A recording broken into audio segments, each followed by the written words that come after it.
Nah, hari ini kita akan mulai mempelajari materi baru, yaitu mengenai surat. Nah, apakah di antara kalian pernah mengirim surat? Kepada siapa? Nah, nanti kita akan mempelajari apa saja pembagian dari surat, jenis-jenisnya, kemudian struktur surat. Tapi kita awali dengan berdoa terlebih dahulu ya. Berdoa menurut agama dan kepercayaan masing-masing.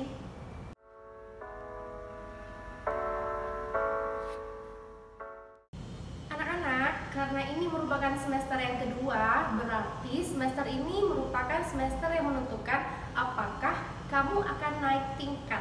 Apakah kamu dari kelas 7 akan naik ke kelas 8. Nah, jadi bagi kamu yang malas belajar, lebih rajin belajar lagi. Yang sudah patah semangat, harus tetap semangat ya. Anak-anak, seperti yang Miss katakan tadi, hari ini kamu akan mempelajari materi baru, yaitu mengenai surat.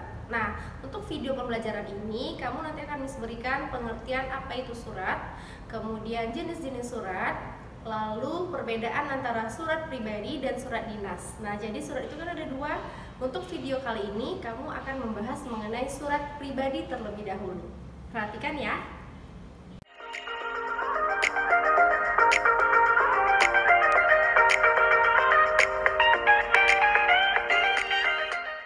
Surat merupakan salah satu media komunikasi.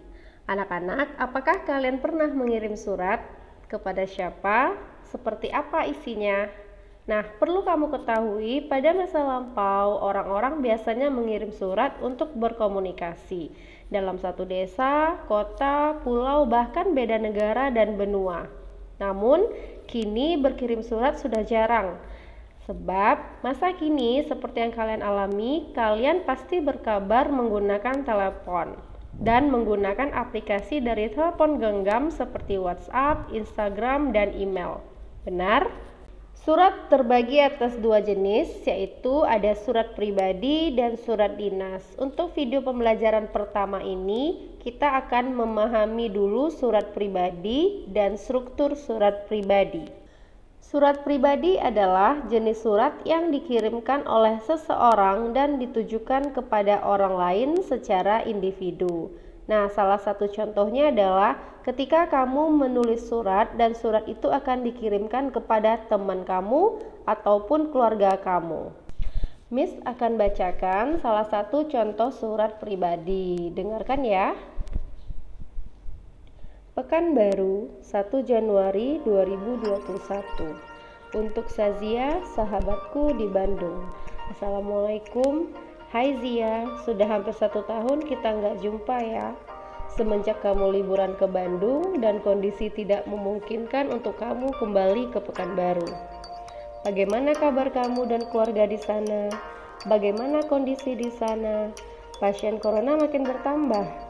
Semoga kamu dan keluargamu tetap sehat ya.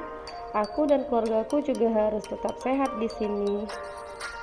Zia, kamu kapan kembali ke Pekanbaru? Aku rindu deh, soalnya nggak ada teman curhat. Aku sekarang kalau cerita ngomong sama foto kita berdua aja. Hehehe. Kamu sehat-sehat ya di sana. Cepat kembali ya. Zia, udah dulu ya, aku mau selesaikan tugas dulu nih.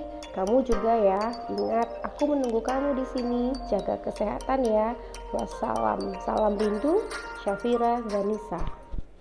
Nah, itu dia contoh surat pribadi. Kita akan lanjutkan struktur surat pribadi. Jadi struktur surat pribadi ada 8. Yang pertama, tempat dan tanggal surat. Yang kedua, tujuan surat. Yang ketiga, salam pembuka. Yang keempat, pembuka surat. Yang kelima, isi surat. Yang keenam, penutup surat. Yang ketujuh, salam penutup. Dan yang terakhir adalah pengirim surat. Kita awali dengan struktur yang pertama, yaitu tempat dan tanggal surat. Posisinya berada di sebelah kanan atas. Penulisannya yang pertama adalah kota, lalu koma, lalu tanggal, lalu bulan, dan diakhiri dengan tahun. Untuk penulisan kota, Pekanbaru, P-nya kapital, dan bulan Januari, J-nya kapital. Yang kedua adalah tujuan surat. Nah, tujuan surat ini adalah kepada siapa kamu atau kita akan menuliskan surat atau mengirimkan surat, dan di mana lokasinya atau tempatnya. Contoh di surat pribadi tadi, yang menerima surat tadi adalah Sazia. Dia berada di Bandung. Untuk penulisannya, karena Sazia nama orang, jadi S itu harusnya huruf kapital. Dan Bandung adalah kota, huruf B juga kapital. Kecuali di Bandung itu posisi kata tempat, di tidak menggunakan huruf kapital. Nah, yang ketiga adalah salam pembuka. Ini kondisional ya, kamu akan tulis Assalamualaikum atau salam sejahtera atau salam rindu, tergantung isi surat yang akan kamu berikan atau yang akan kamu tuliskan. Kemudian struktur yang keempat, 5 dan 6 ini sekalian Miss lingkari ya. Jadi untuk struktur pembuka surat itu berada di paragraf pertama. Isinya adalah menyapa si penerima surat dan menanyakan kabarnya. Selanjutnya paragraf yang kedua adalah struktur dari surat pribadi yang kelima, yaitu isi surat.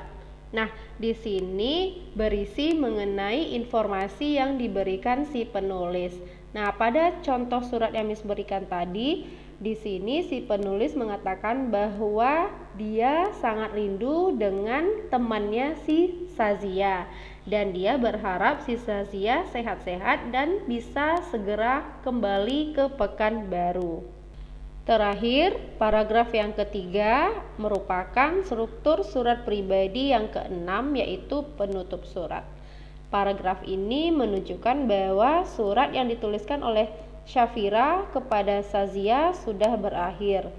Salah satu tandanya adalah udah dulu ya, aku mau selesaikan tugas dulu. Nah, itu adalah kalimat penutup surat. Selanjutnya, struktur surat yang ketujuh yaitu salam penutup. Nah, ini sama seperti salam pembuka tadi. Jika salam pembukanya Assalamualaikum, tentu salam penutupnya adalah wassalam. Nah, jika kamu buat salam pembukanya salam rindu, bisa juga di bawahnya atau salam penutupnya menjadi salam rindu kembali ya. Struktur surat yang terakhir yaitu pengirim surat. Nah, di sini berarti nama si penulis surat.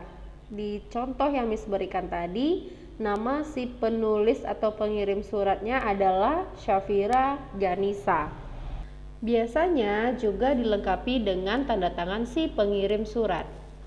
Bagaimana? Cukup dipahami ya anak-anak? Nah, sekarang coba kamu buka kembali contoh surat pribadi yang Miss berikan tadi. Coba kamu pahami apa sih isi atau pesan surat pribadi tadi? Ya, pesannya adalah si penulis sangat merindukan kehadiran teman baiknya dan mengharapkan teman baiknya itu kembali lagi ke kota mereka. Anak-anak, jadi sudah tahu ya bahwasannya surat pribadi itu adalah surat yang ditulis oleh seseorang dan dikirimkan kepada orang lain.